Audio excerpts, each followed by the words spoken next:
Okay, you fans of popular culture of the 20th century, especially you fans of history of that era, what we have in front of us is the famous mural Guerriero Heroico, done by Alberto Corda.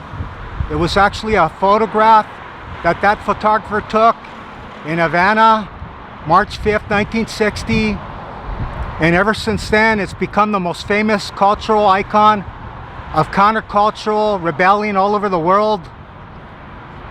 From that photo has been made the most reproductions of any photograph of the 20th century and of any other time in history. It was done, like I said, March 5th, 1960. Che Guevara, he was 31. And it was done at a memorial for the 100 victims that died after an explosion in Havana Harbor from a ship, a French ship called La Cubra, that was bringing munitions to Havana. And they brought it from Antwerp, Belgium, and it exploded. And it was a memorial, and Fidel was making a speech. And out of the 27 photos, Alberto Corda took from 30 feet, only 2 images that became the most famous photographs of all time. And he said that Che, he only came out for a couple of seconds, but serendipitously he caught 2 of the most famous images that the world has ever known, the most reproduced. He was 31 years old, Che Guevara was, and he died at 39 in Bolivia, fighting another insurgent war against another dictator in Bolivia, October 9th, 1967. He was born May 14, but they always put his birthday as June 14 because his mom got pregnant a month before she got married.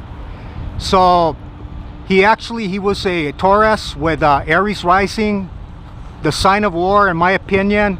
What made him do 90% of what he did by becoming the most famous active revolutionary the world has ever known.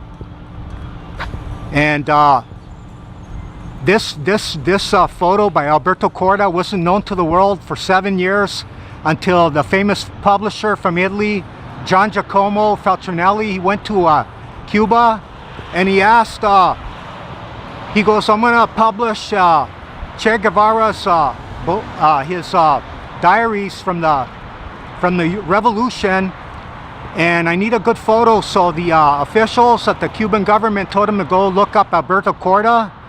And Alberto Corda, when he took this famous photo in Havana in 1960, the only photos that were published in the magazine Revolution was of Fidel, Jean-Paul Sartre, who was there at the time at the memorial, and another existentialist philosopher named Simone de Beauvoir.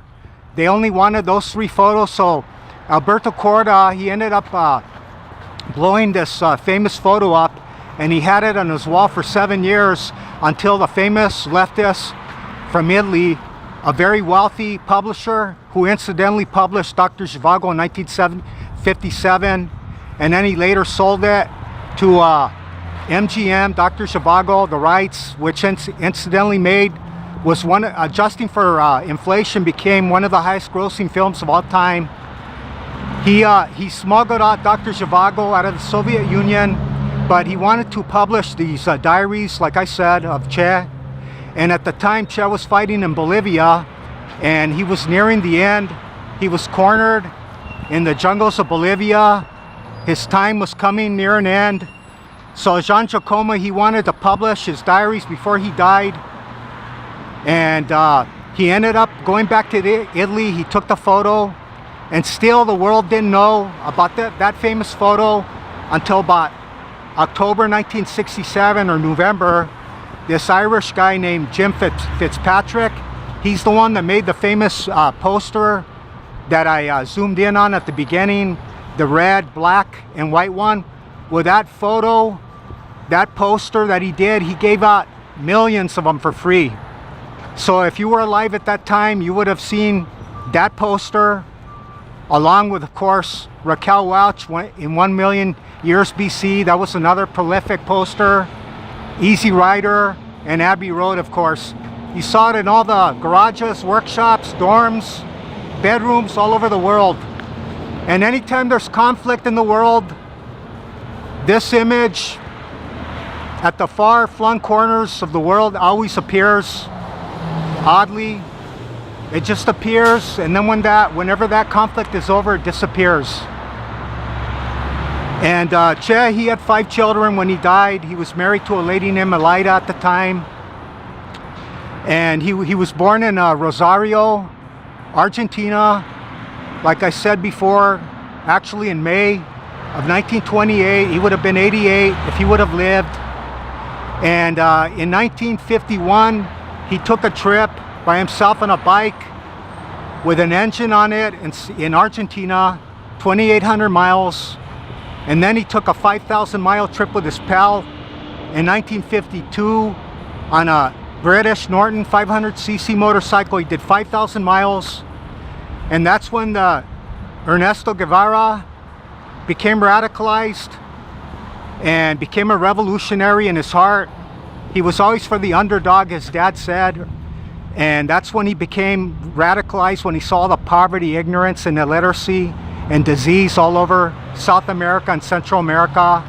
And he swore when he got his doctorate of medicine that he would rid the world of illiteracy, because he said that the prevailing theme that he saw, where the 1% ruled the 99%, there was always illiteracy involved in that equation. So when he landed with Fidel and Raul, December 2nd, 1956 in Cuba, in Southeast Cuba, on the Grandma, with 82 men, and there were 60 of them got killed right away by Batista's Air Force. They ran into the hills of the Sierra Maestra, fought that war for 2 years and 1 month, and they said that whenever Dr. Guevara would liberate land, he'd set up a chalkboard. And that's why to this day, Cuba has one of the highest literacy rates in the world. So this right here, this mural was done in 1978 by a guy named Mario Torero, and then it was repainted in 1996. And in the words of Che, hasta la victoria siempre, because the revolution will always take place as long as there's illiteracy and ignorance. And like in the words of Che, he said, the first duty of a revolutionary is to be educated. In a country that does not know how to read and write is easy to deceive. So we all got to be like Che. Even though he was an autodidact, polymath, he was forced to stay home because he had incredible, horrific asthma, so he taught himself everything he knew. And his parents were very, very intellectual. They gave him tons of books. In fact, during the revolution, there was a CIA report about Che, and it said, quote unquote, he was very intellectual, and well-read for a Latino. In the words of Tom Joad, wherever there's a fight so hungry people can eat, I'll be there. Wherever there's a cop beating up a guy, I'll be there. So Che, thank you. And that's a great idea. Everybody I come across, I always admonish them to turn off the TV, find their own answers to their own questions, and never stop reading. And in my opinion, without love And without literacy, you're always going to have the 1% ruling the 99%. So this is my homage to Ernesto Che Guevara on November 9th, 2016. And let me parenthetically add, he got his nickname Che because Che, it's regarded as a Argentinian speech filler. Like if you go to Canada, they're always saying, you know, bro, or like Americans always say, you know, or like some young people in America, they're always saying like. Well, that was just a speech filler. And when he was talking to Fidel and Raul in Mexico, he met those guys. That's when they named him Che. And that's why he got his nickname.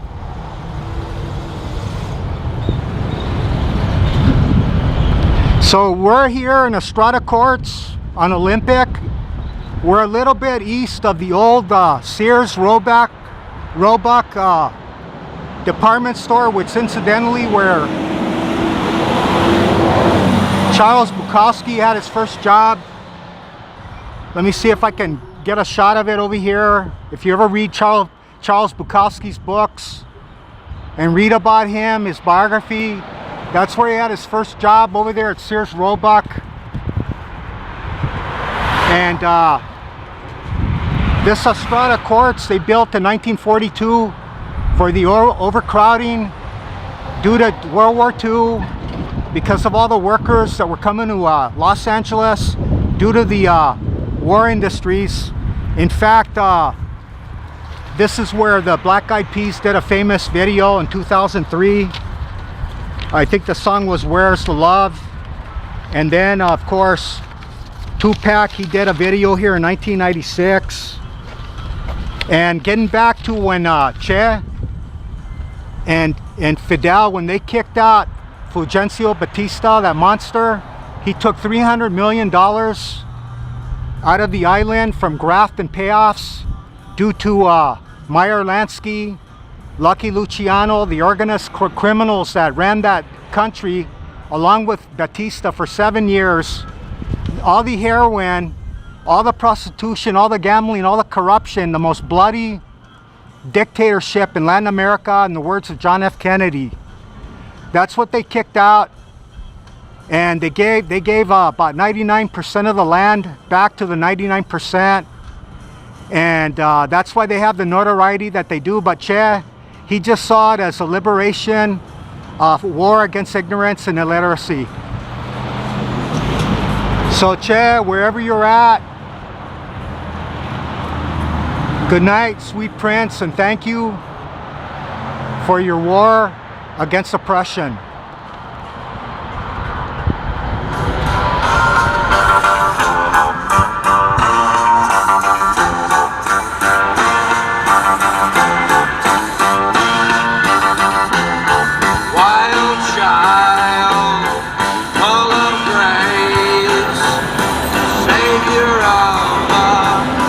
Okay, thank you.